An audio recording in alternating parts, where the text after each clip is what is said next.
We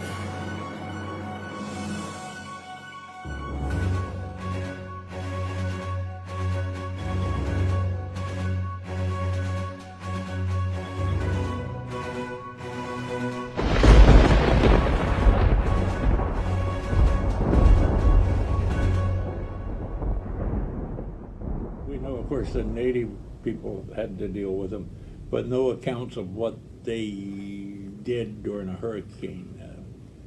So we're stuck with our history of hurricanes starts after the founding of Key West and the North Americans moving into the island. The first major hurricane that hit Key West was 1846, which was a Category 3, 4, 5, depending on, we don't know, because no barometer reading survived from Key West at that time. Of course, no wind gauges. There is some accounts from Havana when the storm passed over Havana, making it a Category 4, possibly a 5. Anyway, it hit Key West, and it was a October storm, and probably about 25 people perished in the storm. Most people survived. Now the reports, there's two first-hand reports, one from Stephen Mallory, who was the collector of customs, and the other one from an insurance agent that was here and writing his boss in New York, the insurance company. And that's the two original accounts we have. Now, I think it's Mallory that said every building was damaged or destroyed. Well, some people writing it up afterwards forget about the destroyed part and say every building was, damaged, every building was destroyed, which was not true. We do know that the lighthouse in Key West was knocked down and 7 people were in it. Not the lighthouse keeper or her family, which is a legend that's grown and grows all the time. The other lighthouse at Sand Key and lighthouse keeper's quarters on Sand Key were both destroyed, and the lighthouse keeper perished, and a number of his family also died. His name was Appleby, and in fact, the Coast Guard has a ship named for him. The island was washed over, and people familiar with Sand Key, it comes and goes over the years. And sometimes it's a very large key, and evidently it was fairly large at the time of the hurricane because it had the lighthouse and a house on the island. The last time I was out there wasn't much of the island showing at that time, but it comes and goes. It's a sand island. And it led to the fact that the lighthouses were concrete or block lighthouses, solid construction. They were not the best construction for hurricanes, and they eventually went to the iron skeleton lighthouses and were replaced, and those have all survived all the hurricanes since there because they allow the storm surge to flow through the structure. So it was a quiet period as far as Key West. Now, in the early days, there wasn't anybody on the Keys, so we don't know really the effects of any of the hurricanes that come up the Keys. Before World War II, there was always less than 100 people living on the Keys outside of Key West. So even though there was a major hurricane, it wasn't a major event. So the rest of the 1800s, there was a hurricane in 1894 that passed close to Key West and did significant damage to shipping. In fact, the wrecking court records show the salvage on the ships that wrecked, and there was major damage there, but not very little damage recorded in Key West. So it was I guess what they call it, one of the quiet periods of hurricanes. That's one thing that they still haven't figured out, why some years are quiet, some years are more active.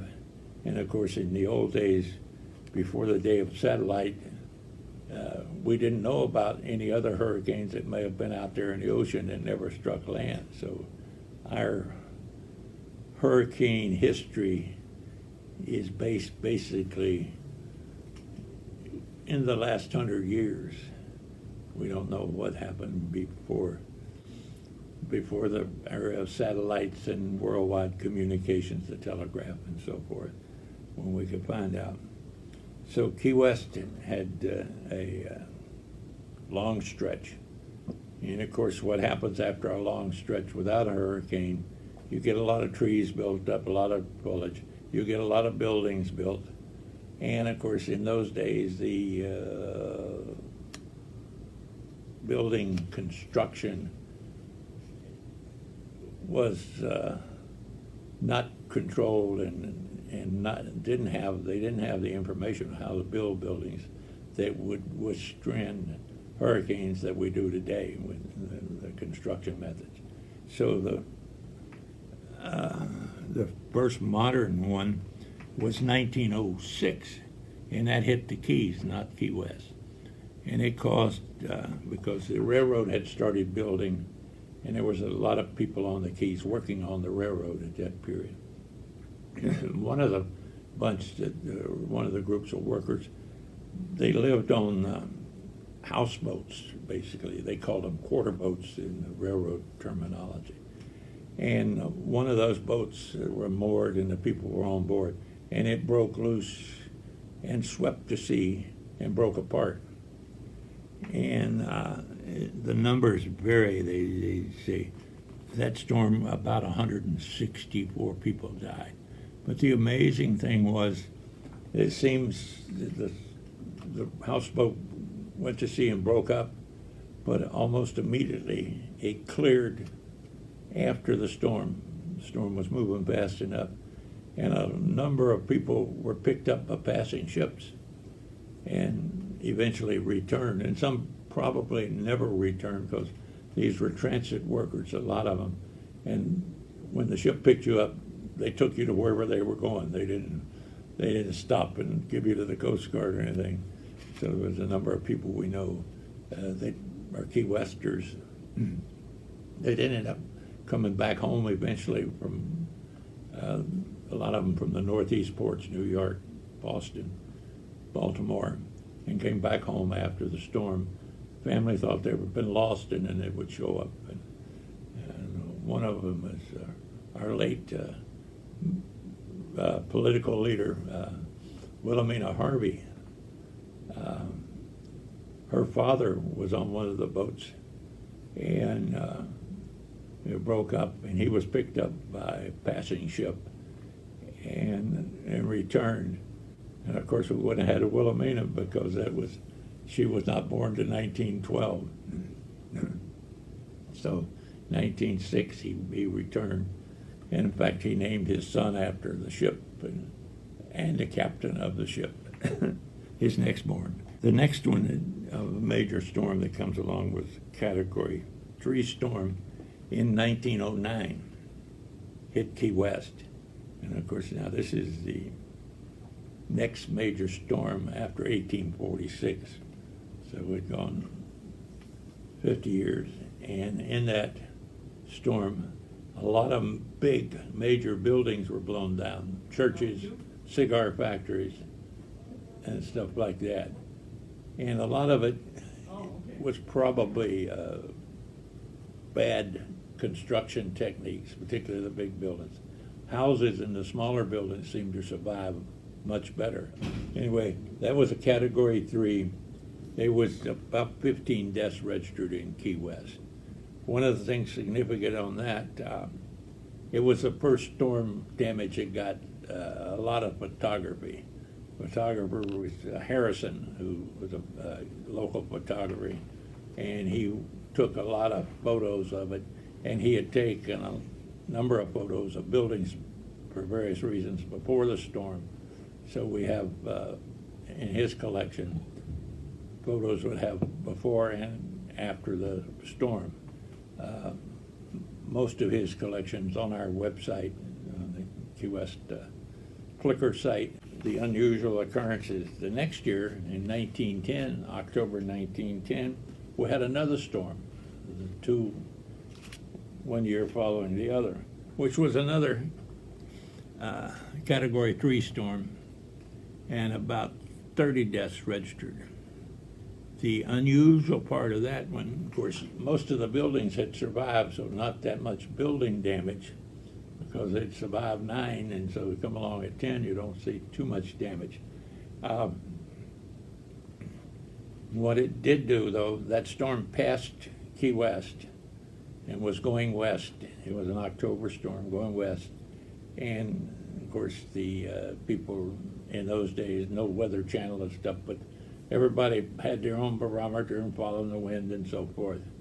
And so once the storm passed, the barometer's rising, the winds shifted, and it's clear of us, except the continental weather pattern forced that storm to do, and it's still debated whether it actually did a loop or whatever, but it came back. It passed Key West and then came back. They had been ready for it when it went across, but when it came back, they were not ready, particularly the shipping. The people had taken precautions and more. So it came back and it turned late in the day or the night. Supposedly the weatherman tried to alert people that it was coming back, but no mass communications, no really way to do it. And then, of course, some of the old-time fishermen didn't believe him, when the storm's coming back. Well, it never happened, right? Well, it happened. And so a lot of damage to shipping from that 1910 storm. And it did turn and come back, and that's one of the things that the October storms you always have to be aware of, that time of year with the developing continental weather patterns can turn storms and send them back